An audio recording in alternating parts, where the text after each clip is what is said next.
Well, breaking news just coming in. Sources are now telling Republic TV that the government panel of the NT-AGI has recommended increasing the gap between two doses of Covishield to about 12 to 16 weeks. Now, no change has been recommended for the Covaxin dosage interval. Now, do remember that earlier also various experts had recommended increasing the gap between two doses of Covishield. In fact, the centre had thereafter gone and increased it from to about 8 to 12 weeks. Now we are hearing that various government panels are recommending that the gap should now be increased to 12 to 16 weeks. Now, this obviously is going to help the country deal with the shortage of vaccines. Let's go across to Madhurima, who's joining me on the phone line with more details on this.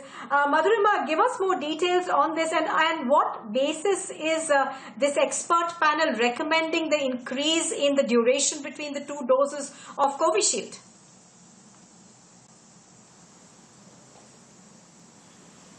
Well, this decision has been taken to increase the gap between the first and the second dose to 12 to 16 weeks. Now, there are multiple reasons that such a suggestion has been given by the expert committee. The main reason of all being the immunity and the development of the antibodies in, after one particular dose. So, keeping these two factors in mind, because we know that every vaccine has a couple of side effects, and then there have been multiple cases because the body loses its immunity for some time when people suffer the side effect like fever or any other side effect like cough and either body aches or rashes.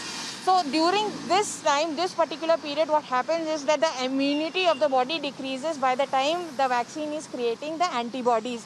So as to make sure that the gap between the two doses is okay, so that to ensure that the antibodies are developed perfectly and the immunity of a body is not, sacrificed at any level. So to make sure that the antibodies are developed perfectly during this particular time, because it takes some time, it takes around 2 to 3 weeks to for a vaccine to actually work on your body and develop the kind of antibodies it is supposed to develop to combat the coronavirus if contracted. So as to make sure this particular decision has been taken so that the efficacy of the Covishield vaccine is increased by this, and this is why this particular suggestion has been taken. All right, Madhurima, I'm going to have to interrupt you there. Also joining